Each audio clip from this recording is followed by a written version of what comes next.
Welcome, Army of the Night, to the Bloodstained Community Broadcast. This is our Halloween edition, and I have a very special surprise guest. Ben Judd is joining us. So, welcome, Ben. Ow! All right, we now because it's Halloween, we've both dressed up, and it looks like Ben's Halloween costume is. What are you? I'm a serial killer with a 1999 Skype headset. I see. I thought that you were going to be that at the 5 million mark in the comments for Kickstarter. Oh my goodness! You said, people. Yeah, I didn't. We don't forget anything. I'll tell you what. I am a man of my word. I just sometimes take a little bit of time. I'm like a fine wine. You need to let me air, let me breathe, and eventually robot dreams may come true. So don't give up on me yet, folks. Oh no, we'll never forget. Can you guess what my Halloween costume is? Wolfman. It's not a Wolfman. That is right. No, you got it. You have such a pardon my lack of English skills. I've lived in Japan now for so long, but I'm just going to have to say a luscious beard. Mm. You have a robust and luscious beard, Mike. Yes, that is just the way the wife likes it. And, don't undersell yourself. I've heard that you're quite the cunning linguist. So, a master of many languages. Three. Oh, well, what's the third one? I know Japanese and English. It's English, Japanese, and then the Kansai dialect of Japanese, which most people in West Japan have a lot of pride of who they are and how they speak, and they would say, "What? Tokyo language? That's not Japanese. Our dialect is the only true Japanese." All right. Now, what about Osaka? Don't they have their own way of speaking, or is that just like our southern speaking here in the south? So Kansai means West Japan, and Osaka is located in West Japan. So yes, they've got kind of a micro subgenre dialect of the West dialect, but that's what I speak, the Osakan dialect, yes. Excellent. All right. Thank you. Shall we get on with this groovy Halloween podcast? So, how have you been? What's been going on since the last time we've heard from you? I'll tell you what, I know that everyone's excited. I am super excited as a fan, and just being 100% honest, because that's what we all want to hear. We don't want to hear any marketing speak or any nonsense. Sometimes I get scared for my clients. Sometimes I'm like, are you really on target, or is this really going to be a good game? And you can love these guys as creators and people, but still, production is a challenge, and you never know what sort of landmines are going to be waiting ahead of you. So every once in a while, I get a little bit nervous, and I went up and I saw Iga, actually about a week ago, and said, "Hey, how are things going?" All right, what do you say? He is going to have an update in about a week, or maybe less than a week, and there should be some really interesting information. There was someone I saw at his office that made me excited. And them just hashing out all the ideas and all the different pieces of the design. And guys and girls, it's like a blueprint. You can't start building a building unless you have the blueprint done. And that's just basic thinking and talking and working on things on paper. So it doesn't make a lot of sense in the world to just create models and throw things into a gray box area and just have them running around unless you know what the blueprint is. So hearing just how far along they had locked down the blueprint and seeing some of the things they showed me, I was like, okay, I feel much better now. So along with my daily job of bouncing around and talking to some of the elite creators in Japan, I did spend time with Iga, and I was super excited seeing where he is at. That's great. Great news. When you say interesting in the news in the update, that's a positive interesting that I'm hearing, right?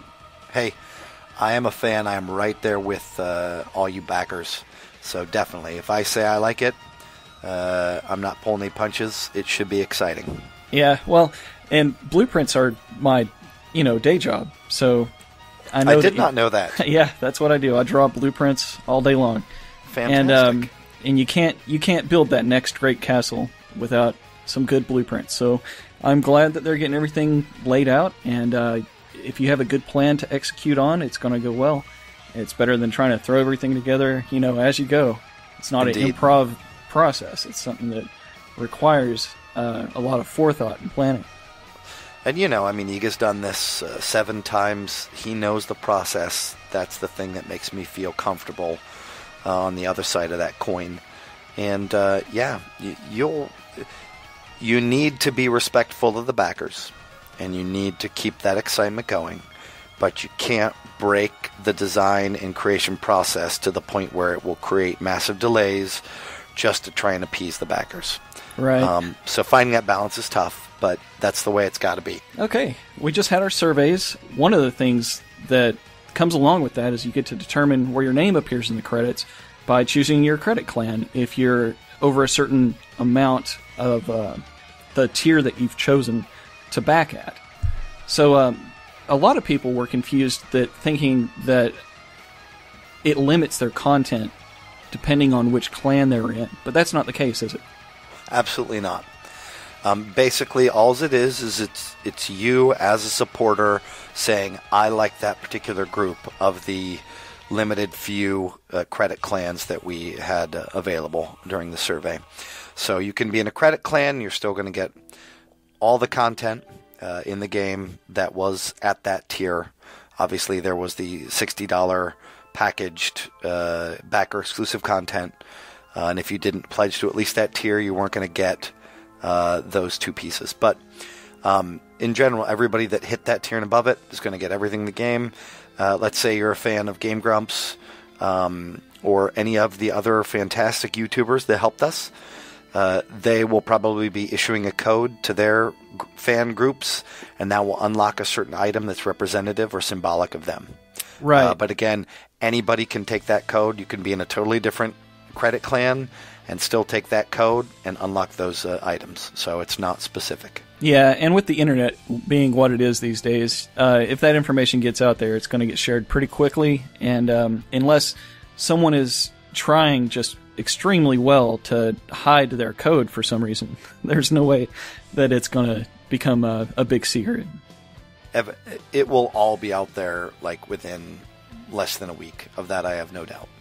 Yeah, and that's one of the things about video games nowadays is everybody can just jump straight to the internet and kind of spoil things for themselves.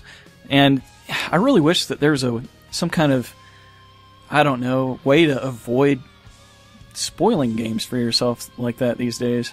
I'll tell you what, it's the internet is just another piece of the problem, but just the world keeps getting faster and faster. Heck, the fact that we need Twitter and Vine and, we've had video for a long time, but it's like, how can we make it quicker? We're going to make it quicker and shorter so we can just bam, bam, bam, bam, bam, share it with everybody so quick. Message. So to the point that it's all moving along so quickly that even if you don't want to get spoiled, if you're on Facebook, the episode of Game of Thrones totally spoiled for you. I stopped watching it season 2, and I'm like, I'm just going to binge watch altogether. And it's just the number of times that major plot points have been spoiled through Facebook or Twitter or anything. It's just really? Yeah. So you just can't avoid it, unfortunately. Yeah, I missed the last episode of Walking Dead here, and I'm avoiding everything I can. So, yeah. You can do that for one episode. You can't do that for a whole game or for a whole series, alas. It is. It's really tough. I haven't finished Breaking Bad either, but somehow people are polite enough to not spoil that still, and it's been out for so long. But Snape killed Dumbledore. Did he? Oh, damn it! That's the classic. The kids that got in a car at the bookstore, and everybody's waiting in line to buy that book, and they got in the car and they were shouting, and everybody waiting in line, Snape killed Dumbledore, and everybody's just like, you little. So what house are you in if you were in Harry Potter's Hogwarts? I don't know. What's the nonchalant house? It's neither the good guys, the bad guys. What is Ron Weasley in? Gryffindor. I guess I have to be there because I'm a ginger myself. I just naturally have to fall in that group. You're the hidden Weasley brother. I'm the hidden Weasley brother. I gotcha. I am an M. Okay, so one of the things in the news here lately has been the voice actor negotiations with the Screen Actor Guild's Association for that for the voice acting. David Hayter expressed that he's willing to go on strike if that's what he takes from their end of the negotiation. Is there any way that we can tell if this is going to affect Bloodstained, or have you been in contact with Rocket Sound about their stance on where they may be in those negotiations? So, Ego was concerned about this. I had that conversation with Rocket Sound.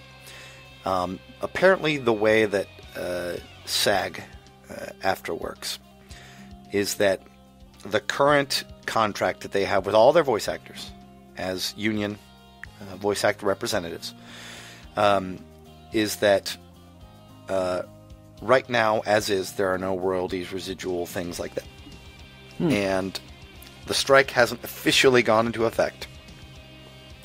If the voice gets recorded before a new contract is written up, then all the terms are what they were. So there is not a risk.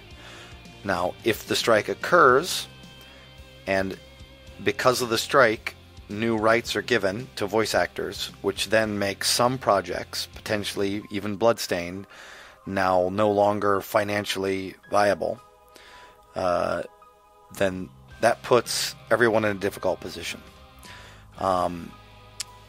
David Hayter's been a long-standing champion of rights for voice actors, and that's fantastic.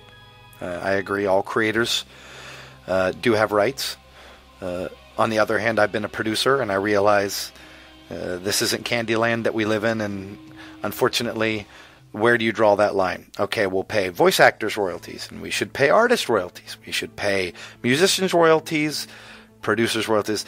If we paid everyone royalties, no game would ever get made ever. It's just, there has to be a line somewhere. And that's usually why you pay up front, because games can't survive based on paying royalties to every single person, unless it's kind of some sort of like success fee. So the long and short of it is, no one knows until there's a strike. Then it doesn't even make sense to ring the alarm bell. Even if there is a strike, it's not necessarily going to result in negotiation that makes Bloodstained be in a difficult position. But if that does come up, then it's going to have to be a discussion we have with all the different backers and say, hey, these are the hard realities that just happened. It was out of our control. What should we do?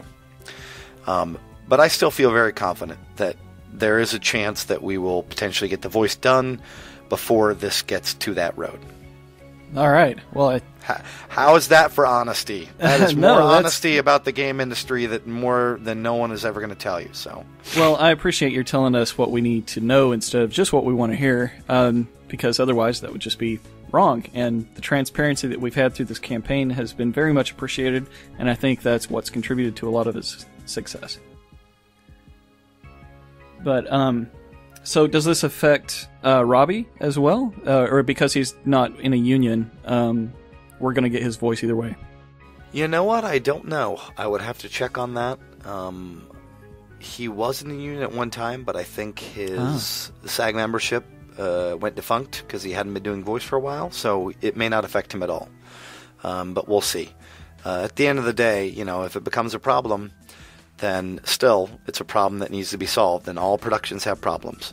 But we will continue to be very open, and we will continue to have discussions with the backers, and we'll have to make the hard choices like every production does. It's just we'll have a lot of people to talk to and find out what the best choice is.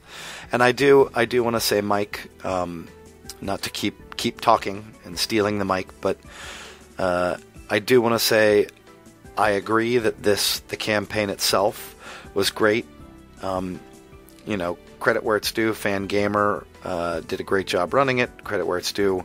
Not to pat myself on the back, but as a campaign producer and an ex-producer and someone that loves the content, I think I was able to generate some really interesting ideas as well and connect all the right pieces to the puzzle. But the thing that makes this community shine, it is the community.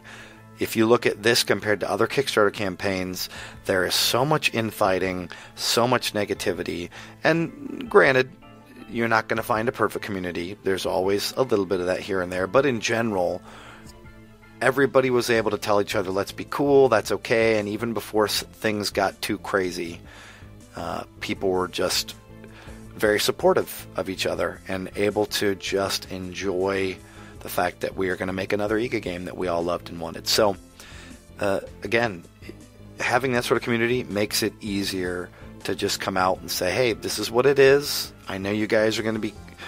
I know it's going to be painful to make some of these choices, but I know that we're all going to be mature adults with the passion that love this game and want to make it the best. So thank you to everyone. Right. Yeah, the community has been great, and it's nice that we've all come together because of Bloodstained, because of Iggy's previous works.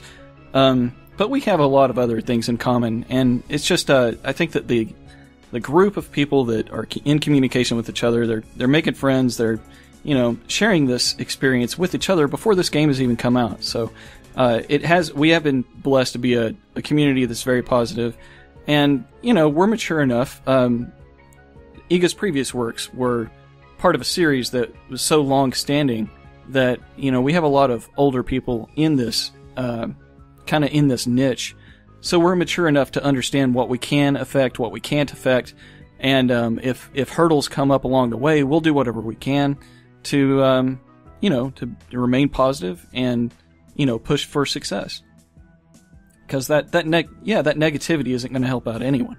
And don't worry about hogging the mic either, Ben, because we're here to hear you. So the more you want to talk, the better.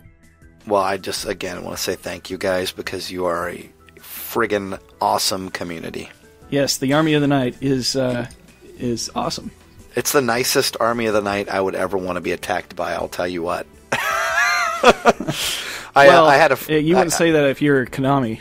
That's true. Just one quick aside. I had a friend, one of my best friends. We became friends because he played Phantasy Star 2 and I played Phantasy Star 2. And it was when gaming was small. But it was one of those, wow, you're playing that game? I'm playing that game. I love that game. And it's just that connection generated a friendship that's lasted 25 years. So it's just really great to hear people that are even able to create new friendships through the community. So that's great. Right. Makes me super happy. I don't think it'll ever be like the good old days back when, we'd go over to our neighbor's house because they had a SNES or a NES and just know that was something special just for us and that would bring us closer together.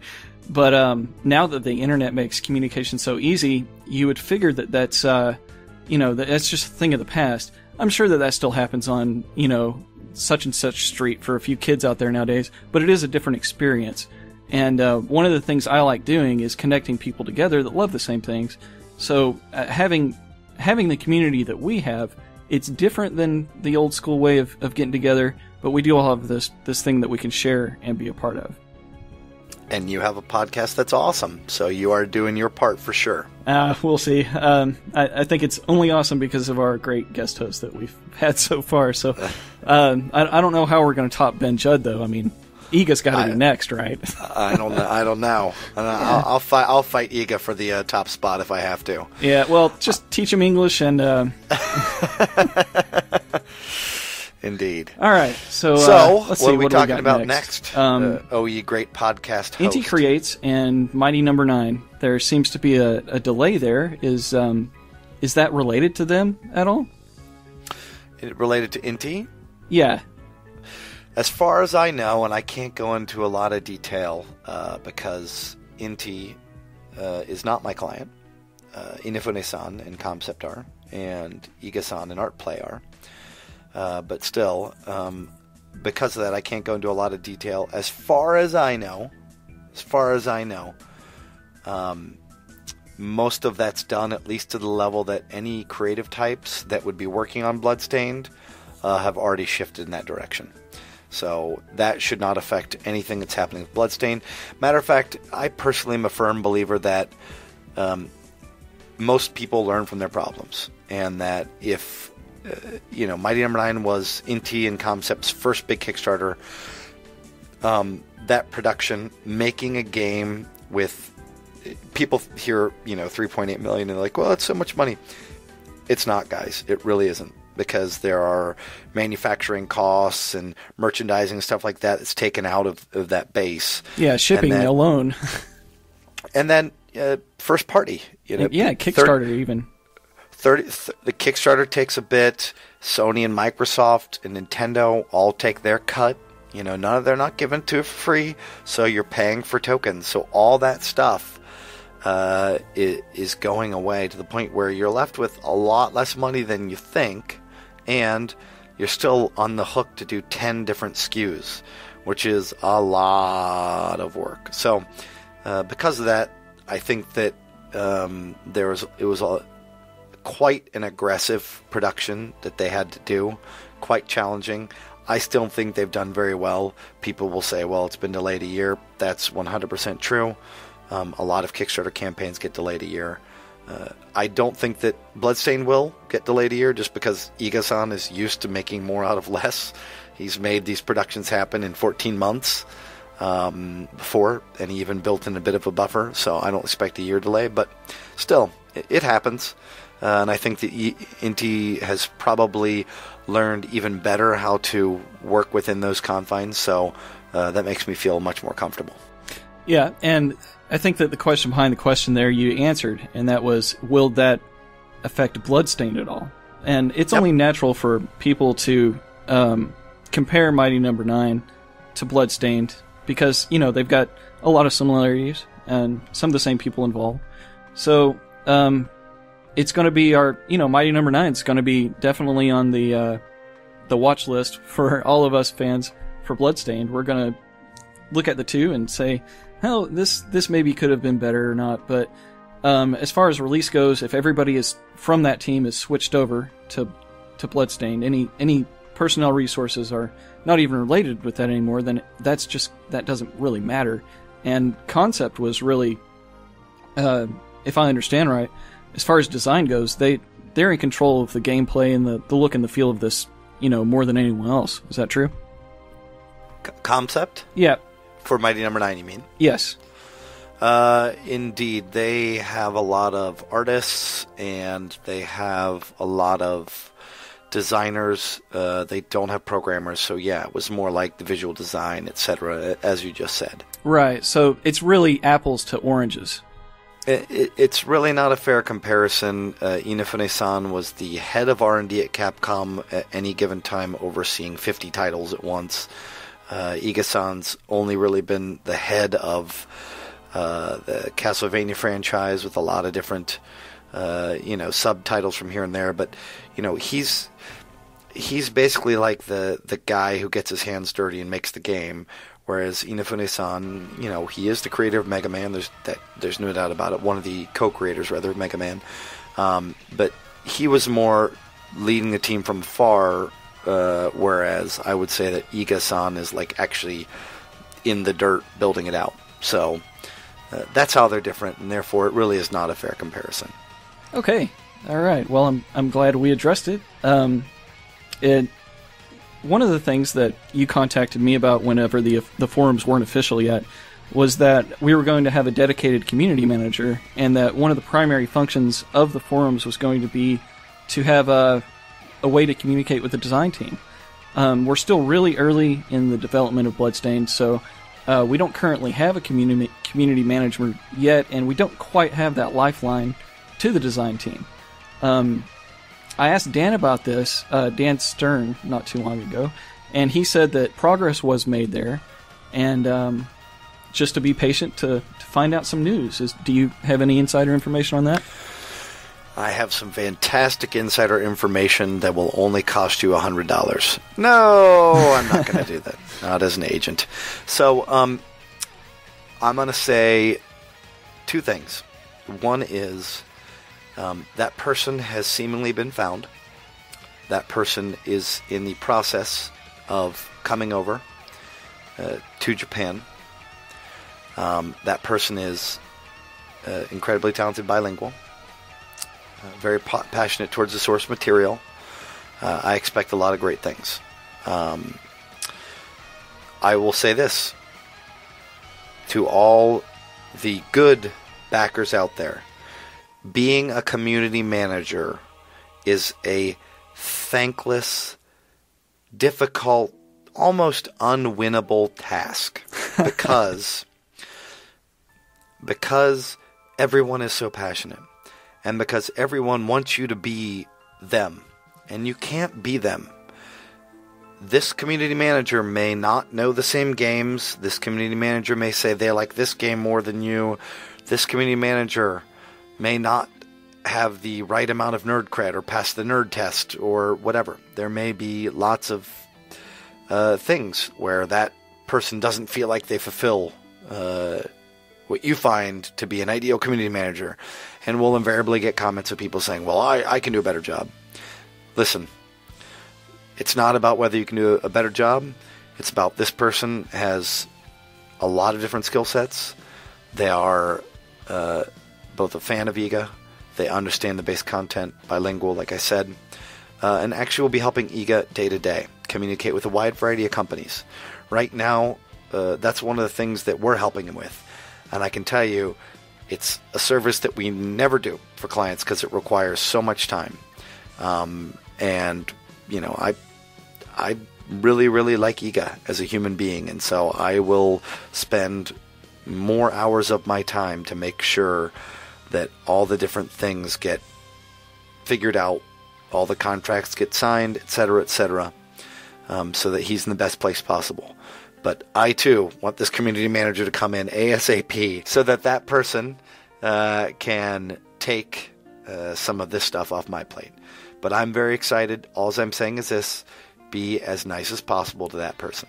All right. We promise to be nice. Okay. The only thing that I think is expected is, like you were saying, they've got to be a fan. They got to be kind of where we're at in that same mode of being passionate about this project. They will be passionate. Of that, I am assured. All right. One of the things that I had talked to you in the past about was a potential website other than the Kickstarter. We redesigned the look of the forums to kind of match that direction. So I have an idea of what it might look like, but a more permanent home for this game and everything related to it. So is there any progress on that? Who's working on that? As far as I know, it is AGM, one of the localization partners that have done a lot of work. That was Dan and Nyan, great guys. Okay, yeah, our Playism buddies. That's right, Playism buddies. Supporting the indies, one game at a time. And I want to say Fan Gamers assisting as well, and obviously Inti Creates is supplying assets. So it's a soup that has to be mixed and heated to the right degree. And then on top of it, there's a lot of legal checks that go on. You know, this game is not Castlevania. Right. Yeah. There will be fans that want to use Castlevania icons just to show their passion for the things that EGA has created in the past.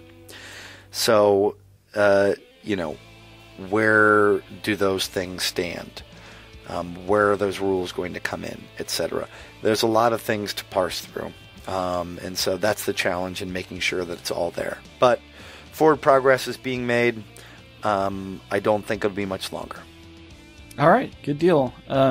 It's not like, I mean, we still have the Kickstarter to refer people to. If they're like, what is this game you're always talking about? We can direct them there or to the forums. But, you know, the campaign, it lists out all of the features and explains the project quite well. So it's not really critical at this point. And we have that line of communication, you know, in place because the forums are part of the official website, and that part is up and running. So everything we need at the moment we have. I was just curious on when that, you know, what the progress might be on. Indeed. I personally want to see a website too. The website's a much different thing than a Kickstarter page, so it's definitely on the list, and progress is being made. One of the things when I was, you know, poring over the Kickstarter daily, the URL for Bloodstained, I had looked into that to see if anyone had owned it, and it was up for sale at the time I looked into it. And I emailed them. I was like, how much do you want for this? And they said something that was not totally absurd, but it was not cheap.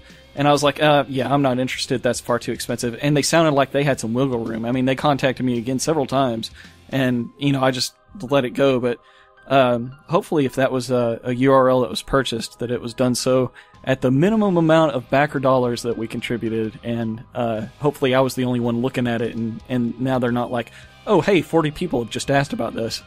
So I would not equivalent it to backer dollars, number one. Number two, yes, it's frustrating that there are these people out there that go in and lock down websites and then sell them for a profit, but hey, it's capitalism at its finest. They saw the idea, they moved quickly, and potentially that got them an opportunity.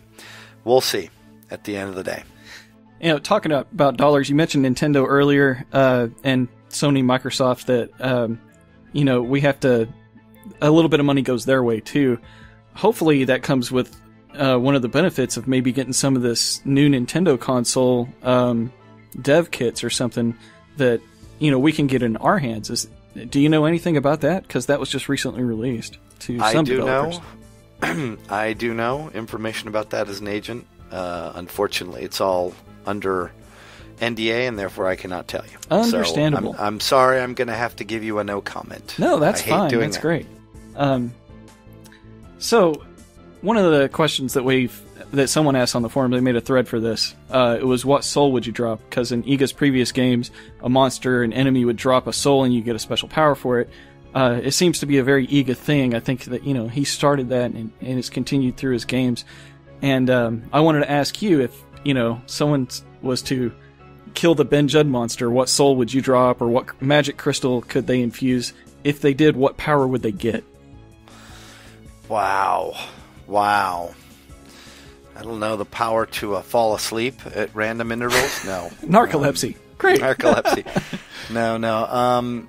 I would probably say it's the Mandrake. I don't know how it's pronounced in English. That's the plant that screams, right? Screams and blows up, yes, and has the silver ring around it. That's probably the one I would be, because my whole life as an agent's about talking to people. So I'd probably have something like that, where you kill Ben Judd and he blows up and screams, or something like that. Okay. Maybe he screams a word that means no in legal courts, or something like that. It starts with an O. Maybe he does that and points at you before he blows up. Yeah, well, I sustain that idea. All right, so let's see. One of the more interesting to me things that we've talked about on the forums with other fans is the pronunciation of Jabel.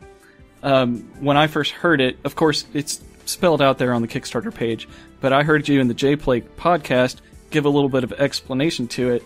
It wasn't too long before our friends on the forums went out and started researching alchemy, and they found a pretty influential alchemist named Jabir ibn Hayyan, and I have no idea if I'm pronouncing that right. It says it's Latinized as Gerber, actually. And we were wondering, is this the inspiration for, you know, our main antagonist in this video game?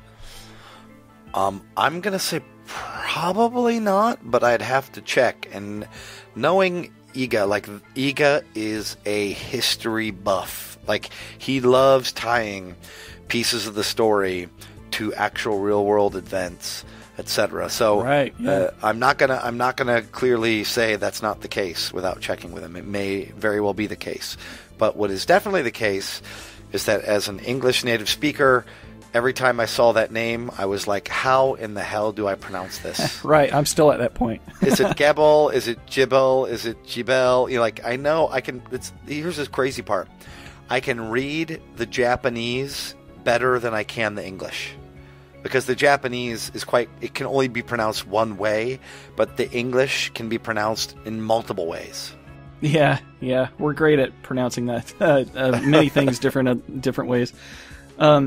So if it does happen to be associated with Gerber, which I guess is the Latinization, that's kind of hard to mess up. But if Iga confirms that, would then we just start pronouncing it that way, or are we just going to run with it the way we've done it, just because that's what we've done? And it's really not a real character anyway. It's something that was made specifically for Bloodstained. I have a feeling you're going to have the Dalsim Dallism, pronunciation. Like, you still, even to this day, there'll be people that say it's pronounced this way, no, it's pronounced that way. I have a feeling it will go down as one of those names where, even if we do know there's a correct pronunciation, there'll be enough people that look at it and pronounce it one way that's the wrong way that there'll never be a clear-cut, yes, this is the right way sort of thing. Okay, so when Iga says it, how does he say it? He says it in Japanese, which is jiberu. Yeah, I can't even copy you on that. Jiberu, is that right? There you go. Close enough, yep. All right. Okay, well, in Final Fantasy, we have Tifa or Tifa and many other, exactly. magicite crystals and... Some of it's Japanese, some of it's not. In this case, it's actually not the Japanese that's the problem. The problem is the English. That's why it's so ironic to me. But that's really interesting information that people have been able to unearth. And I'm personally, just as a fan, going to check with Iga sometime soon. Great. Yeah, well, let us know. Okay, so this prequel game that we have coming along with this, is this prequel game coming out before the main game or after? I do not know. And when it would be cool if it came out before, just like a month before, to just sort of whet your appetite and be like, oh my gosh, I can't wait for that game. That would be, the producer in me says that's the right way to do it, but in the end, it's going to be probably determined by the production schedule. So we'll see. The main thing is to keep the main thing, but having that prequel as an appetizer would be amazing. Indeed. Yeah, it would introduce that world to us, and we would go into the game already having this, solid expectation for the world that we're getting dropped into. Yes, you would, and 10 years before it, so that would also be cool. Yeah. Now, it's a mini game. What does mini mean? What does it mean, indeed? I think when we were talking over it, we were like, how many stages are going to be in it? Is it going to be like Mighty Gunvolt? Is it going to be bigger than that? And at the time, the discussion was it'd be bigger than Mighty Gunvolt. So at least if you take a look at that, it'll be more than that. I want to say almost double the size, but don't quote me on that because I don't have the exact answer on it. Just say that I think it'll be more than Mighty Gunvolt, which was 3 stages, I think. All right. Well, that is a good. Yeah, that's more information than we've gotten before. So, thank you. Appreciate that. One of the things with this survey that just came out was the ability to buy additional, a la carte pieces of Bloodstained. You could go and get extra digital copies, etc. And that's just more money towards the cause. I was thinking, do we really want to push for a second campaign, a second post-Kickstarter money-raising campaign to get more people in this before it releases?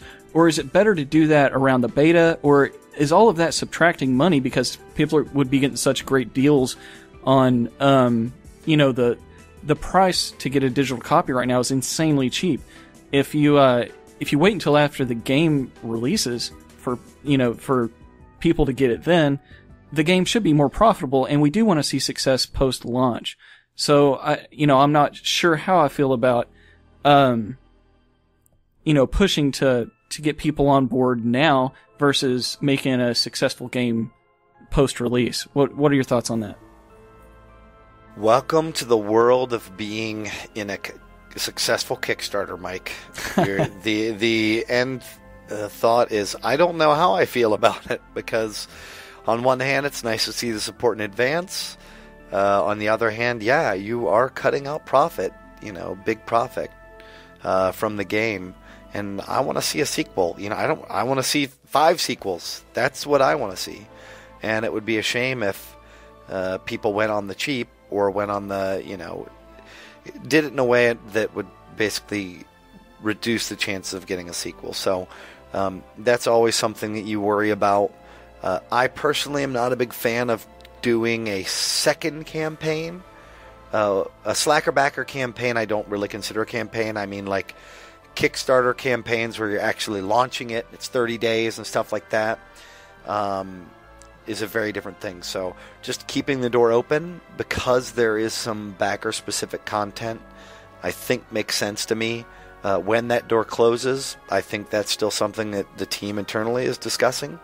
Nobody has a clear-cut date. But I do assume the door will eventually be closed.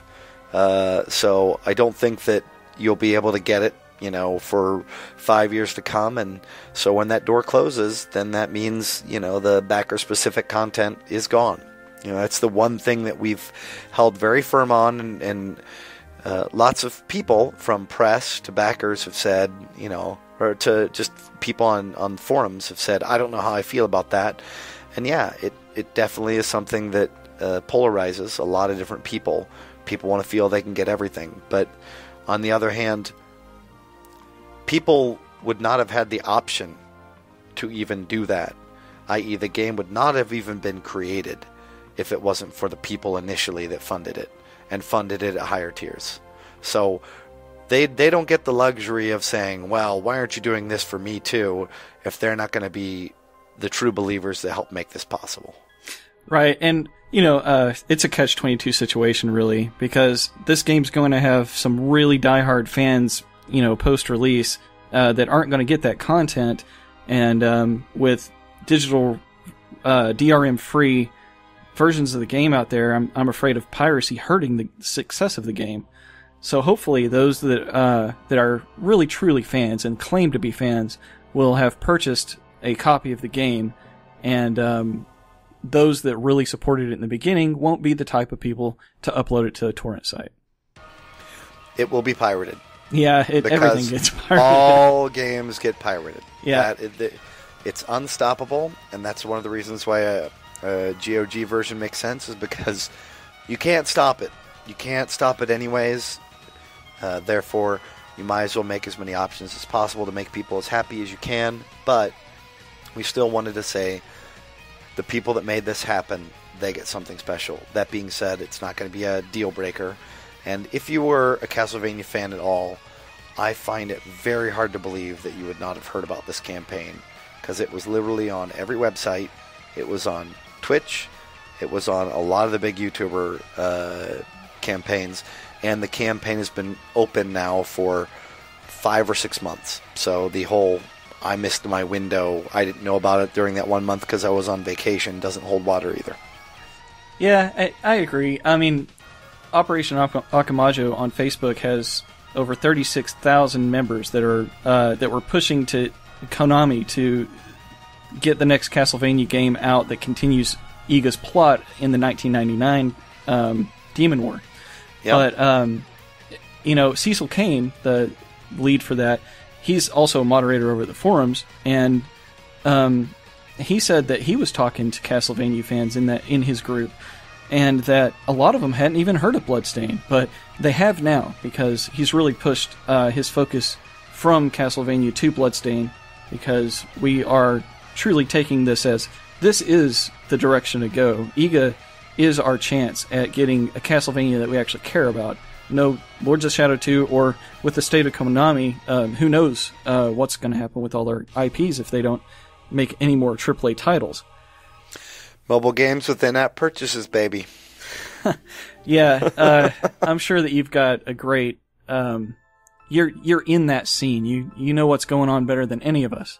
So I saw the train coming before most gamers did, and it was coming to me in slow motion, but I was just like, no. So when everybody's complaining about that, in my mind, I have been crying for 3 or 4 years.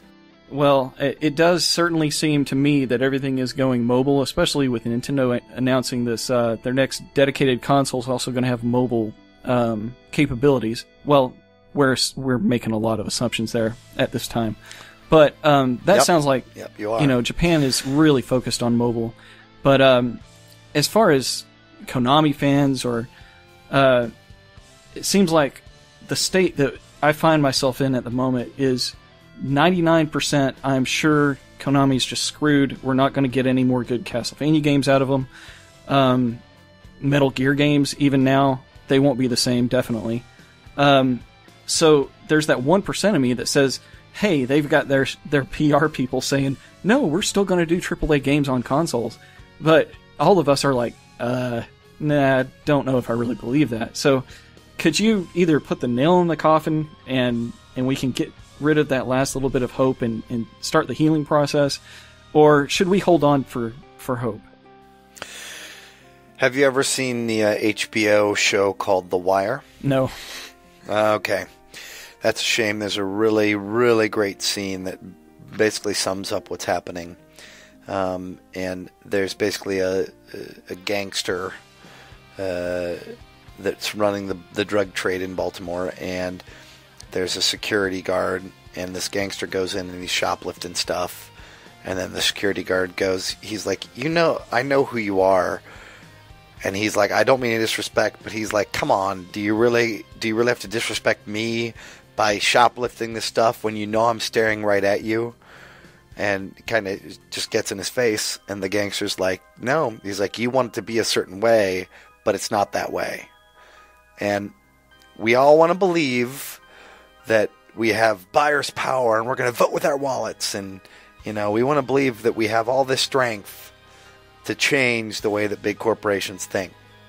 But at the end of the day, the amount of buying power, changing power that you have with your vote to not buy another mobile Castlevania game or a non-EGA created Castlevania game or whatever is so small compared to the amount of money that they're making in the mobile space that the reality is it's not that way. Konami had the best year that they've ever had, and that was not counting Metal Gear Solid 5. They had it through mobile sales, they had it through gambling, pachinko, pachislo, and they had it through sports clubs. They're a smart company. As much as it burns me, as much as it crushes the gamer in me, they're a smart company. They're making the right calls to make more money. And yeah, but what about us gamers or the people that supported you? And like, all those arguments are valid, but the reality is they're a business. And businesses exist to make money. And if potentially you're making a 300% return on a mobile game versus a 20% return on a Metal Gear Solid 5 game that takes 5 years to make, the smart business call is to go for the mobile stuff. So I personally, knowing that money is the king, and knowing that if you're a publicly traded stock company, having lower operating expenses and higher profit ratios and margins makes your stock more money, knowing those two pieces of information, to me, suggests that the nail is already in the coffin. Okay, so eliminate all hope. Konami is dead to us as far as we're concerned. Here's the bad news, though. Money is not only seen by Konami. Money is seen by every publisher. Well, I don't think that not that I have one, but my PlayStation 4 or Xbox One are just going to go by the wayside. We're going to at least have Western developers that are pushing good AAA games out there. Again, you want to believe it's that way. It's not that way. Here's the thing. It's going to sound crazy when I say it, but as an agent and talking to everybody, I'm able to see trends before they come. And what I think is that American and Western developers are going to see more and more microtransactions. And you're going to see... Now, see, you're envisioning microtransactions as the... mobile version of microtransactions is paywall. That's the thing that you naturally associate with it. It's not going to be paywall, but it is going to be you spin the slot machine and get out a random item that can help you in battle, or you can spend hours to generate that item or whatever. There's going to be more and more of that. They're already testing it in a lot of major publishers, and guess what? It's working because it's base psychology. And so as that creeps in and gets accepted in the console space, then it again changes in that direction. So don't just think this is a Konami thing. They may actually be on the forefront. As much as that disgusts the gamer inside of you, Konami may be on the forefront, and the rest of the world may be following in that direction. Oh, God. Placed it. Yep. Well, thanks for dropping that bomb. I'm gonna say one last thing though, because I don't want to be Debbie Downer and end this on this conversation on a bad note. Here's the great news: there are a core group of gamers like yourself and me that are huge fans and that are willing to spend more money to make the games that we want in the format that we want exist. We don't want to spend money on microtransactions, but we'll be the first to jump in line and spend on a robust Kickstarter package that costs $250 and has everyone's signature on it. That's a premium collector's item. We'll be more than okay to spend that sort of money to empower our creator to make the game that we wanted to play. So that's where the light is. That Iga now has a chance to own his own IP and make the game that he knows his fans want. It's like the indie space is the Wild West of gaming, and now we have a bunch of developers that don't want to develop for mobile. They want to do what they've been doing, and it's just odd to think that those guys won't have a company to be part of and produce those products that people obviously want. And that's why I supported Inafune-san on Mighty Number 9. I supported Iga on Bloodstained, and I'm going to support a couple other pretty big names in the future because these are the games that I want to play. And if normal publishers are not going to let them make them, then I'm going to do everything in my power to work with the fans that I know exist and make sure that those now exist as games that I can play. It's a selfish reason. Amen to that. For a lot of us, though, this is the first game that we're willing to put in so much more extra money than beyond, your $60 title to make it happen. I don't see myself doing this for another game, to be honest. Another Bloodstained game? Yeah. I don't know about as much money as I spent on this one. Probably definitely not, because my wife would probably kill me. But you and me too, Mike. But I do want to know what good Kickstarters are out there, so I can support them. You do get that the Kickstarter price is actually a lot easier to jump in on because they want to meet their goal. And we have taken efforts on the forums, on the last podcast. We tried to elevate and expose some of those Kickstarters that are out there. Is there anything going on right now? I don't know if by the time this podcast comes out, if it will end or be too late, but are there any Kickstarters that you wanted to discuss? Indivisible is awesome. It's by the team that made Skullgirls. All right. I got that one. And make sure you... That's right. There's a playable. The animations are beautiful as always. They're having a tough time of it, so they need all the support that they can get. I think Iga is looking at it and potentially could do a call out because Iga's great like that. He's always doing call outs to different indie developers. He wants to pay it forward, so to speak. So if you do get a chance to look at it, anybody listen to this, it's a very awesome game. So we've got a 4-page long thread going on in the forums right now for Indivisible. So you guys beat me to it, right? No, that's a good thing. That means we are already on top of it. So I think that at least our small community, which I don't know why anyone that's not in our community would be listening to this, but we want to support them, and it's hard to keep our eyes out for other Kickstarters out there and to know what's on the horizon unless we're plugged into some kind of news outlet. I'll tell you what, when I do my next one, we'll let the backers know if Iga says it's okay, and if you guys think it's worth supporting, I would be honored.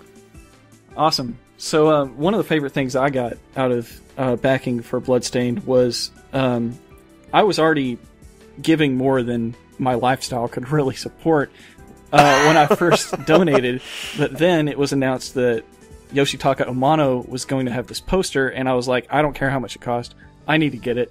My wife had given me a lot of Amano stuff as anniversary gifts, art books, and I'm a big Vampire Hunter D fan, so those books, I'm just a huge fan of his art ever since Final Fantasy III. So one of my favorite parts of the campaign in the Kickstarter was I had asked you, have you ever got to talk to Yoshitaka Amano? And just coincidentally, you didn't answer that on the Kickstarter comments, but I got my answer very soon after because you went on JPlay and revealed that he's actually going to do a poster for this game. I will tell you what. So I worked at Capcom for 8 years in the R&D building, 17-story building. As you go into the elevators, there were 4 Yoshitaka Amano original paintings hanging up there. I'm sure they cost an arm and a leg. But I was always so impressed that Capcom, which really, I don't know if they ever did collaborations with him or not, was still just respecting his talent, even if he worked for a rival publisher. That's what I really liked about it. And before we launched the Kickstarter, we were talking with him, with his people, and I gotta say, his studio is friggin' nuts. It's amazing. He has one of those, it looks like Ravage from the Transformers. It's one of the enemies in, I think, Final Fantasy 13.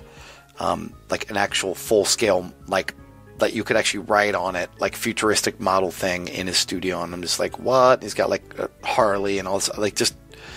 It's like Tom Hanks' big house, where, like, if you were a kid and could spend an infinite amount of money on cool things, what would you just put in the space? And it was just the coolest thing. And, you know, we were talking about it, but it was like, you know, it doesn't really look like it's going to work out. And then here's the cool thing about a Kickstarter campaign. You never know where it's going to work out. It works out, and then all of a sudden, people are like, you know, I kind of have to do this now. So Kojima Ayame was like, you know, I kind of have to do this now. I kind of have to do an illustration for this now because the fans are so rabid over this. So you guys, like, forced her into this against her will. Well, and thank goodness, because her art is amazing. It truly is. But then it's like, we were actually in a situation where it was like, Kojima said yes. Amano-san said yes. What? We have too many AAA kick-ass artists. How are we going to create this thing? You know, and we had to find a way so that each tier and each person was contributing in a way that made sense and wasn't overlapping or basically being competitive with each other. So then we were able to come up with the idea of the poster. And so when you asked that question, I knew we had already secured his participation. And it was so hard not to tell you. I think I may have even said something sarcastic, something like, you did. Yeah, actually, you did. You said, "Oh, I've never heard of that guy," or something like that. Yeah, that's what I said. I said I'd never heard of that guy, even though I who's knew. That? Who's Amano? I knew we had locked him down, and when I announced it, I was more than anything waiting for your reaction because I knew it was going to make you go nuts. Yeah, I did. I went nuts, and I threw that money down quick too. You and a lot of other people. That first run went in like less than 5 minutes. It was like gone. Yeah, it was insanely fast. That's about when you put your money into it, right? You had upped your pledge for that same reason, huh? Mm-hmm. I said, you know what? This was like a Hail Mary pass. I did so much negotiation with his people, and this miracle occurred. I would be stupid not to go in all in. So I did. Yeah, well, you've contributed so much just by producing the Kickstarter that your physical dollars that's just, you should be able to get whatever you want from this, to be quite honest.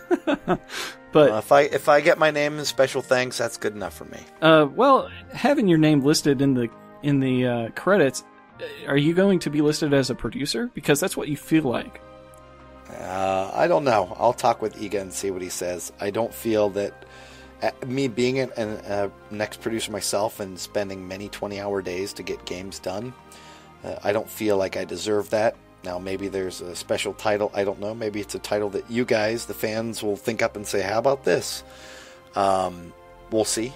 But I'm not really the sort of guy that pushes for credit. My win at the end of the day is I'll play that game and I'll smile, and that'll be it. Or I'll see how many fans are loving it, and that'll be it. Like, those are inherently better than my name being on credits. I've been in a lot of games for a lot of different things, and while it's cool to say, oh, look, I have a Wikipedia page, or hey, look, I was in this game and did this voice, that's still fleeting. The happiness and actually knowing the game exists because you helped it, those are the big deals. Yeah, well, speaking of Amano, like we were, I'm a huge Vampire Hunter D fan, like I just mentioned. Have you talked with Iga at all about his the influence of Vampire Hunter D on Alucard or his previous games? I can just say this. This is an actual story. When Iga met with Amano-san, and he's just like, I had all your books. I read through them so much that the covers fell off. When I was, I think he said in high school or something. Iga idolizes Amano-san. So for Iga-san to be able to work with Amano-san, he literally couldn't believe it. Like, he turned into a 5-year-old kid, you know. That's great.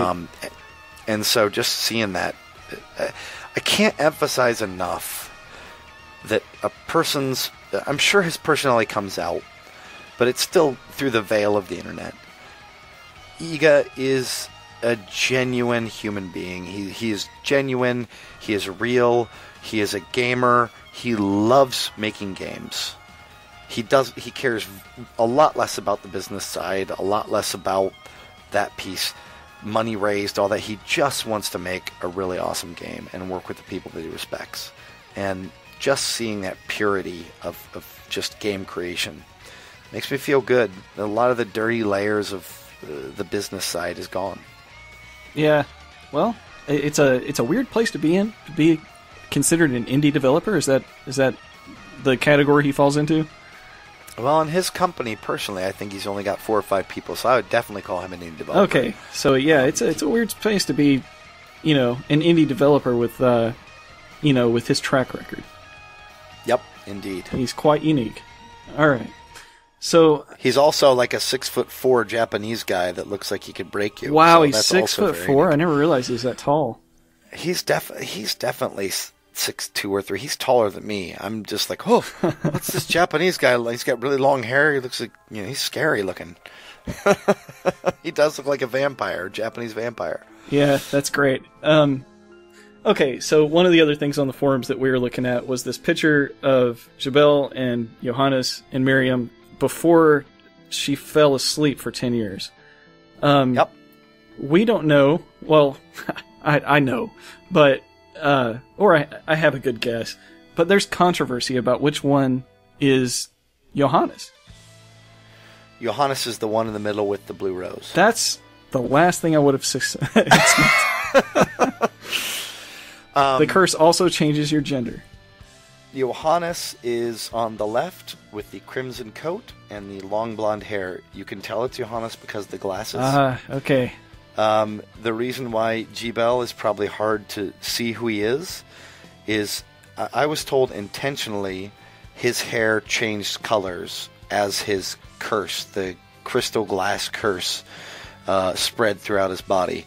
So they wanted to have an actual visible change in color in that person's hair as they're affected, which is why Miriam also, her hair is very different. Yeah, that's neat. Hey, if you're going to have a curse, it might as well be something that gives you awesome tattoo-looking things and some Ambro hair. That's right, until the demons totally take your soul. Yeah. Up until that point, though, I agree, it's very cool. Hey, it's a pretty good trade-off, you know. If you were to ask somebody, you go into the tattoo shop or the hair parlor and they say that's the price, you know, if it really looks that good, they just might go for it. You know, that would be very cool. So here in the Halloween season, I know I mentioned this on the last show, but now that I've got you with me, a seasonal content would be kind of cool to have the game linked to a calendar. That way when Halloween rolls around, we've got some content that is activated that is just exclusive to that time of the year. What are your thoughts on the probability of something like that being included? I think that would be very cool. I know that Iga is a fan of events, and he also is a fan of seasonal events. Do I think there'll be something this Halloween? Probably not. In a year, quite probable. No, I mean actually in the game. In the game. You know what? I don't know, but again, going back to that same point I mentioned, the games that he's worked on before, he was in the mobile side of things. And while he didn't like necessarily the in-game transactions, he liked the idea of events and that how they were tied to a lot of times holidays. Mm-hmm. So I wouldn't put it past him to have that be something in-game where if you get to on a Halloween day in game time or something, then there are pumpkins or something instead of candles. Who knows? Yeah, something like that'd be cool. So, well, you know what? As soon as the community manager comes in, you guys give this person all the ideas. Right. That would be great. Yeah, and we do. We're formatting because we get so much feedback for suggestions and stuff. It's hard to narrow those things down to something that can actually be translated, that's short enough to be translated. And we just try to cut out a lot of the adjectives and just make the point. But yeah, that the community manager is also going to have 4 pages at least right now of messages to Iga to convey, because one of the oldest threads that we have there is messages to Iga, and they certainly are numerous. I would say this. I'm just going to throw out pie in the sky, best scenario ever of community interfacing with creative team in the most efficient way. I would potentially suggest that if there's someone that can go in and bullet point, that's obviously what there'll we've be done. paragraphs that explain.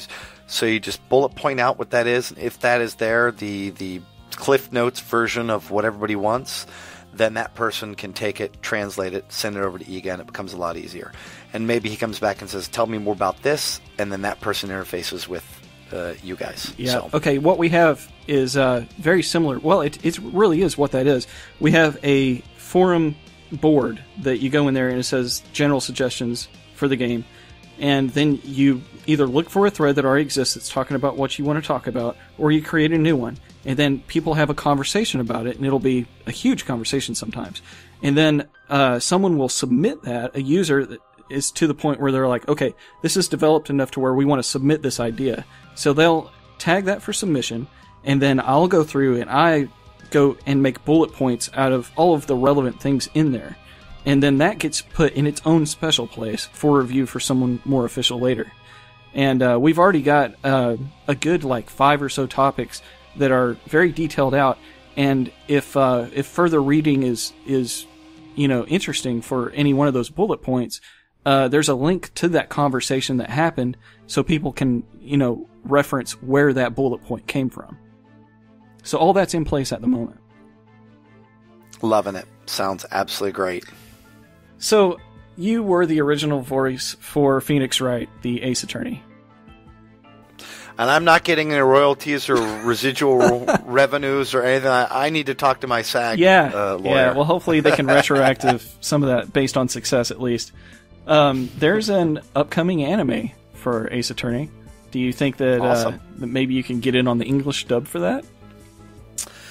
You know what? I would prefer not to poke a hornet's nest, and I think that my voice sounds good in small, single-word doses. When I start having to speak like a hot-blooded lawyer for a whole anime, I feel that my quality would definitely decrease. So, much better working with somebody that's more professional. Okay, fair enough. So I noticed after the Kickstarter campaign, you and Iga were just flying around everywhere. I saw you guys in Europe. I saw you at, PAX. Saw you everywhere. I mean, E3. You've been traveling around the world. Yes, we have. Yes, we have totally been traveling around the world. I flew the equivalent of, I think, 100,000 miles in 7 months. Wow. To the point where I personally was wrecked. I needed a break. But the thing is this, Iga gets constant invites now to attend shows around the world. Mexico, Korea, Russia, everywhere. And they're paid trips, hotels, all that stuff is included. Sweet. But while initially he went to some of the bigger stuff, PAX is important because that's where all the, grassroots gamers are that have supported him. E3 is big because it's E3. For Gamescom, it was the Microsoft announcement. Yeah. Oh, yeah. So there was always an important reason to go, but he's had to turn away a lot. He just told me when I met with him a week ago, he's like, "Ben, here's the good news. I'm not going to any more events. They keep coming in, but I'm focusing on the game, so don't worry. I'm not going to spend any more time doing any of that stuff until an absolute crucial one comes for PRing the game or whatever." So that was why he initially did that run, but I do think that he, much like myself, will be now buttoned up, buttoned down, focusing more at the tasks at hand. I don't think that's a bad thing. Most of us fans who already know about the game just want to, see if we can't get any kind of new information or just to touch base and see how you guys are doing. So yeah, if you don't have to travel around the world and you could just show up on a microphone, that's great. So that is why I'm doing I know this, yes. Izu and Matt Papa from Inti Creates, they just went to the Portland Retro Gaming Expo, and I didn't get to see any of that. I don't know if it was televised or twitched or anything.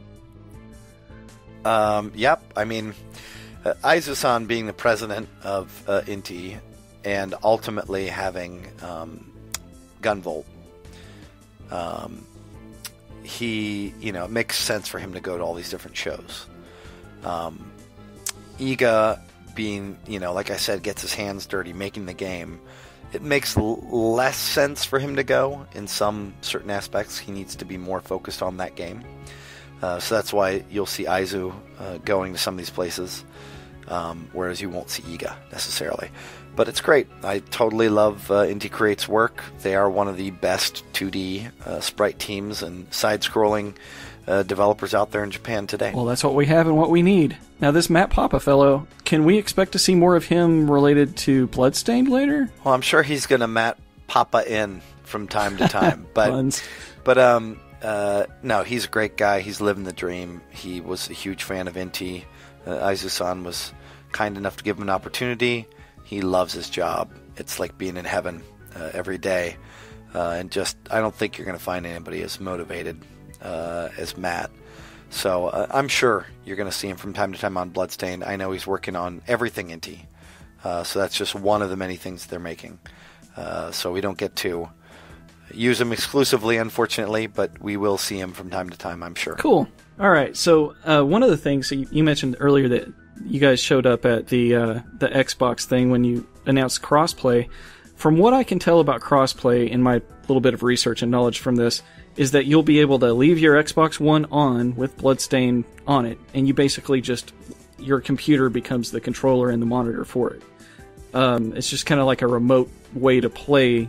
Well, not remote, but you can play on your PC from Windows 10 to Xbox One and play the game like that. But I was wondering if that's the case. I guess it really doesn't have anything to do if you're playing your GOG or Steam version, and that doesn't relate to your Xbox One at all, coming from that direction. I can't give you the specifics, Mike, so again, please do not quote me and do not say this is fact. I don't want people to flip out, but I do think that it is people that are Xbox One users can play co-op or competitive in those modes that exist against other Xbox 10 users, is how I think it works. So if you're on PlayStation 4, you can only do these things with PlayStation 4 users. If you're on the Steam version, I think you can only do it with other Steam users, Wii U version, etc. But it's the only way if you want to kind of expand the number of people you can match with. People in the Xbox One ecosphere can play with people in the Windows 10 ecosphere. During the Kickstarter campaign, I think you mentioned that Goofball was your favorite familiar that we were voting on, and he got voted out. Am I remembering that right? You are totally remembering that right, and I will hold grudges forever, you nasty backers, you. I'm sorry, man. I love Goofball, too. We actually have a little emoji in the forums that's got him flying with a key in his tongue, or a trident in his tongue. And, I mean, he's really become part of the personality of that place, and I will be very disappointed if he doesn't make it in that game somehow. Maybe not as a full familiar, but, I mean, if you're reaching for more familiars, why not? You know what? You are preaching to the choir. I will tell Iga. I will try to wine and dine him wherever I can to get Goofball back. Hell yeah! But more than Ben Judd, the power of the backers. So if you guys continually make your voice heard to the point where he can't deny that Goofball needs to exist, that may be what it needs to take to change his mind. I don't know. Hey, whatever it takes, man.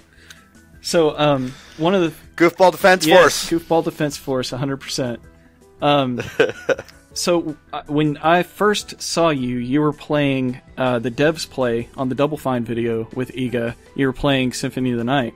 And part of that, Iga revealed that he wanted to have a candle skeleton that would go back and light the candles or put the candles back up wherever they were taken away from during the game. One of our forum guys, Jim, he's made a sprite for the candle skeleton, and it comes up upon Miriam, and then it freaks out, sees her, and runs away.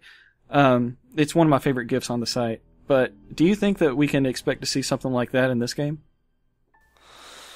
I know you're going to see comedy because the people attached to it. That's, it's been in every one of those games. Yeah. I don't know if you're going to see that specific thing. When he said that, and I was translating it on very little sleep, and I felt like I was going to throw up in my mouth. It still was one of the funny stories that brought me back to being lucid again, because I was like, wow, that's so awesome. That's so hilarious. So I hope we see things that are just to the level of crazy that was, but we'll see. Yeah, I really liked that Double Fine video. They had you translating, but you were introduced as a translator. Well, you were introduced as a translator. I don't think they mentioned anything else about you, but they subtitled it as well. And I don't think that double translation lent well to that video, because then they didn't always match, and a lot of people were confused about that. But I like it when you add in, your own perspectives on things, and that's one of the things I liked about when you were sitting with Colin on his interview for the Kinda Funny Games. Yep. The way he introduced you was you were going to translate, but you were also giving your own perspective on things, and that sets things up, I think, a lot better. People have the right expectations off the bat. But I really like the Double Fine video, and I had just got through playing Grim Fandango not too long ago. They're the ones that did the remake for that. And while I was playing it, that was the first game that really had head tracking.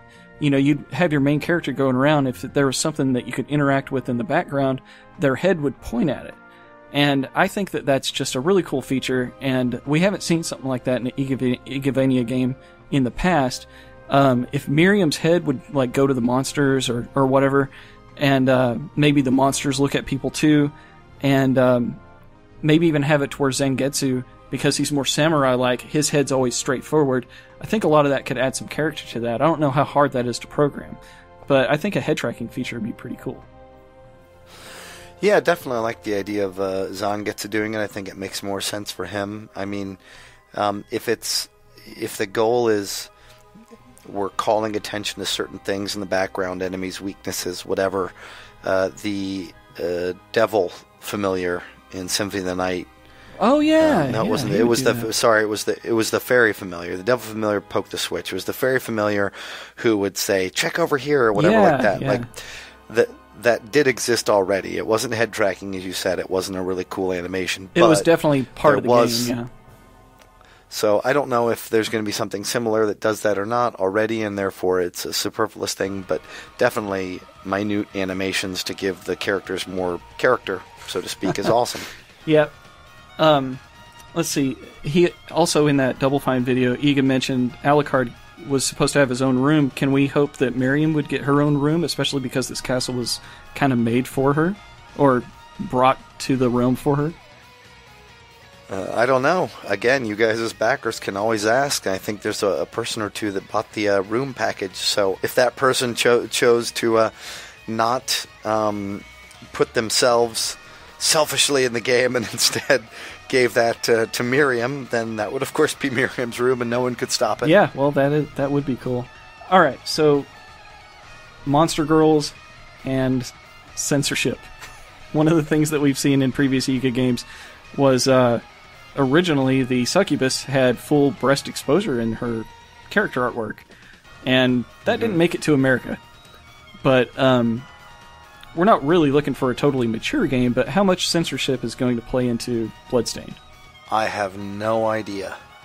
I know that usually when I deal with Japanese creators, they go overboard, and it's usually the Western staff that have to say, whether it's the marketing team or the localization team or whatever, that say, no, you can't do that. Okay. That's racist, or that's going to create ESRB issues or whatever. So, who knows? But Iga is Iga. He likes Gothic, and Gothic a lot of times includes things like nudity and gore and stuff like that. So, who knows?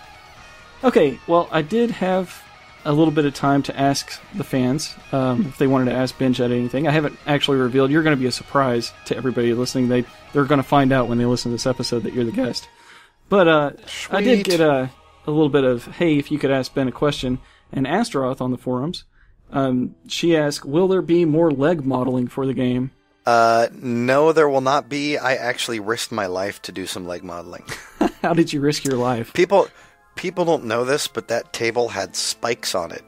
There was just the lip of it that had no spikes. So that's where I was sitting, but I needed to get in that shot so that my leg was in and it was writhing, but I was still, my body wasn't in, which meant that I had to lean back at an angle, almost like I'm reclining, but I'm reclining very dangerously close above this, like, spike bed. So... and we had to do multiple takes, and I was pretty much stuck in that position for like 15 to 20 minutes. So that was me risking my life for the greater good, and I don't know if I want to do it again. So the chances for some mocap for a moonwalking robot just out of the window. Again, I would not give up on the moonwalking robot. That sounds pretty cool to me. All right, so who will you be cosplaying as with Iga, or what's your plans for Halloween? I'm going to be the goofball. Oh, that's going to be hard to pull off, but I definitely want to see pictures of that. Okay, any hints you can drop yet on your next super secret project that you're working on? I will say this. No one's tried doing anything like this before.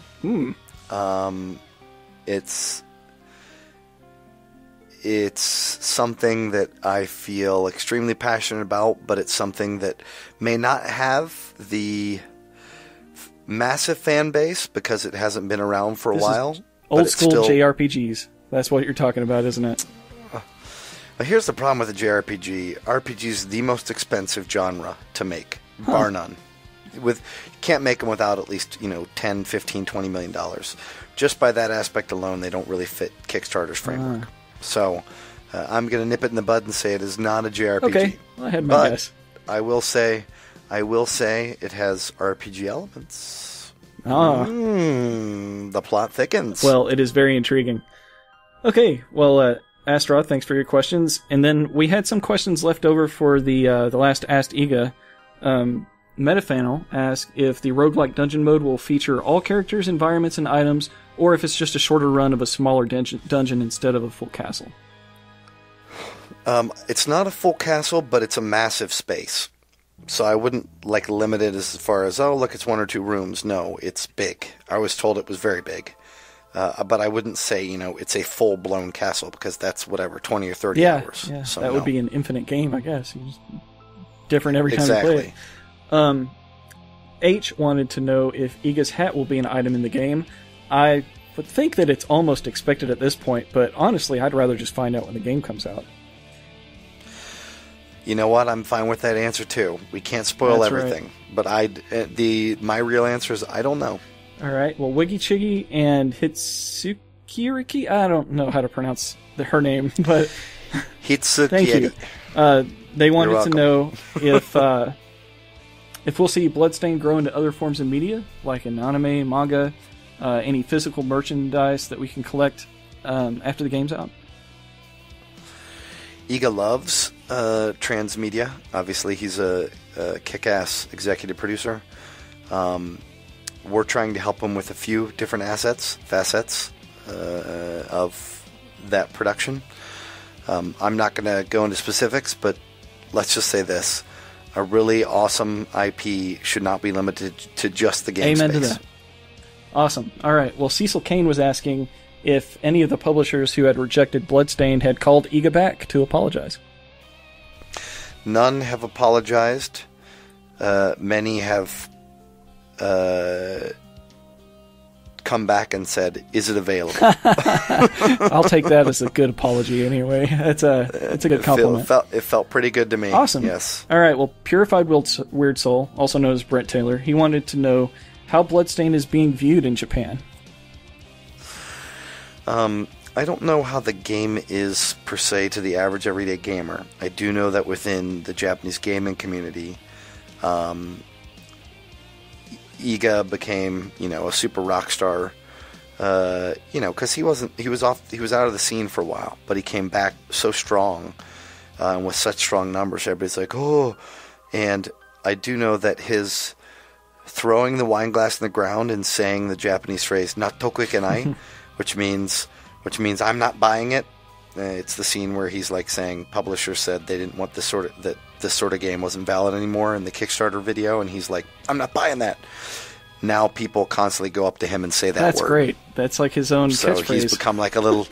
He's got his own like meme now in the Japanese game community. Well, that whole video was meme worthy. It was great.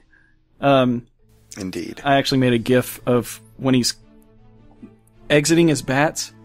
When he explodes into bats. Yep. I've got that as my abandoned thread. GIF. All right. Now, Legally Blind Gamer has asked this several times on Twitter and various, I think, Reddit and stuff too. Never got an answer. They really want to know if Miriam could pass the curse to another person. And I don't know why Miriam would want to pass the curse, but if she's to the point where that's the only thing that can save her, do you think that that's something that could be done? From all the information that I've seen, and again, this is not saying this is the answer, it looked like the curse was basically like an incantation that was brought upon you by the alchemist. So, since Miriam is not an alchemist, I don't envision her being able to create that curse in anyone, but I never have heard of any sort of passing ceremony or incantation that would allow it to go from one person to another. But who knows? Maybe that's part of the story that I don't know right now. All right. Gunlord asks, how is Zangetsu's playstyle different from Miriam's? I can say this. He is his own unique character. So they're not going to just do a palette swap, Ken Ryu sort of thing. It's going to be totally different play styles. All right. Bloodstained was kickstarted to prove market interest. If there's a second game, would it be kickstarted? Or are we depending on sales for the first game? I think we're going to have to cross that bridge when we get there. Ideally, the game will be so successful that Iga will not need to go back to that well. But if he does, I hope that the first experience was such a great one and the community was so supportive that that's an option, because I prefer to give all creators more options than less. Right. Okay, Cecil Kane asked if Iga would ever consider making a Gothic sandbox game, kind of in the style of Mario Maker. If you're talking about Mario Maker, actually putting in parts, making your own Castlevania game, that's the first thing everybody thinks about. They thought about that on Mighty No. 9, thought about that on this. Everybody wants to be able to do that. User-generated content's cool, but it's a huge challenge. Mario Maker, which again is based in Mario lore, which has been around for years and years and years, and has got some of Nintendo's most brilliant creators, took several years to create, and I'm sure millions and millions of dollars. So it's easy to think about how awesome it would be. It's actually incredibly challenging to implement and create. Well, kickstart it. We'll see if we can get that done. No, I'm just kidding. Xbrand wanted to know if for the support on the Wii U, if they'll be able to use Mii's, or if amiibos might be possible for Miriam. I want to say that Mii's were one of the things on the list that Armature said they would try to implement. As far as amiibos, I think that now with the Shovel Knight amiibo announcement, that third-party amiibos are now possible. Whether financially they make sense or not, who knows? But that's, again, something that's feedback that the backers can provide, whether they really want it or not. I would buy one. All right. I would buy Cypress 3. Grave was asking if Iga was going to put food items in the game, and that doesn't surprise me because in very many times in the forums, like I do these contests where we have this dice rolling plug-in, and we can fight different monsters. We fought the Bismarck Kappa. We fought that that Iga octopus looking thing, the Igapus. Yeah. Yeah. And everyone wanted to fight those things throwing food and using food-like items or bombs wrapped in food. Food just seems like the thing for this community to attack people with. So food is a weapon. But anyways, do you think that Iga's going to put food items in the game, weapons or not? I'm sure food items will be in the game. Matter of fact, I think in our next announcement it will include revealing a certain person on the team, and therefore that pretty much guarantees it. That's all I can say to that. I'm sorry to be cryptic, but all things will be revealed. Love it. In all right, and Astaroth was wondering if shields were going to be in or blocking items. I don't know. I know some of the accessories. I do know that I remember Iga specifically saying that he thought the shields were cool, and that he wanted to put as many of the cool things that the fans would appreciate in the game, and he was saying that in direct relation to the shields. So I would say the probability is higher, but I wouldn't say that means it's a guarantee. You've kind of amassed a little bit of a following thanks to this campaign. So if someone wanted to contact you, what is the most manageable way? If someone wanted to send you some fan mail, how would they do that? I do work at DDM Agents, and there is an info line that we have that anybody can reach out to, and you can reach me there. That gets forwarded on to me. So if there's anything like that, feel free to send that my way, and I'll definitely look at it. Was there anything that you wanted to plug or anything else that you wanted to talk about before I let you go? Just know that game development, what the expectation is as a gamer is very rarely what the reality is as a developer. So the more that you can learn through this process, be educated, see what the timings are, helps you be, I think, more mature supporters of the creators, and hopefully the idea is that you'll tie into supporting other creators down the line, whether it's Kickstarter or whether it's just through purchasing that game and saying good things about it and defending that game in the future. So I just really appreciate all the great people that have come together and supported Iga. That's all. Yeah, it's really great, and I'm glad that you're part of it. Thank you very much, Mike. All right, you guys, you Army of the Night, you have a good one. All right, and you have a great Halloween. Okay, cheers. Thanks so much, Ben. Bye, guys. Well, ladies and gentlemen of Iga's Army of the Night, that about wraps up our Halloween episode. However, we do have a couple of other things I'd like to do here at the end of the show. First of all, thank you to all of the musical contributors that have given us the background music that you hear. Ferdicay, Half Pixel, Ippo Yamada, Michiru Yamane, Psycho Crusher, and my buddy Judd, who's doing some great work with the Relay Bros. He's done the intro and outro music to the cast here. Also, Pixel Tunes Radio just gave us a shout out in their last episode. Every year they have a couple episodes that I get really excited about. That's their Castlevania episode that they do every year, and their Spooky Tunes episode. The Spooky Tunes episode just released. You should go check it out. PixelTunesRadio.com is where you can find links to all of their iTunes, Stitcher. You can watch it or listen to it directly off their site. Mike Tendo on his channel. Dude, you haven't played this game yet? He features all the Pixel Tunes stuff on YouTube if you want to listen to it that way. But I really appreciate those guys and giving us a shout out. That's really cool of them. And Ben Judd, our guest tonight, was also a producer at Capcom, and he produced a game called Bionic Commando Rearmed. I just so happen to have a Steam code to give away from that, and if you go to Steam, you can redeem this code: NAFD9KNR0C. That's Z as in zebra. 77XTM. That's M as in Mike. So I hope somebody out there grabs that. It's a really cool game, based off the older game. And speaking of such, there is another remake for a game, and it happens to be a game that I like to watch our buddy Luck% SRL play on Twitch all the time, and that is Strider. And you can redeem this Steam code ADDL6B924ACAHH.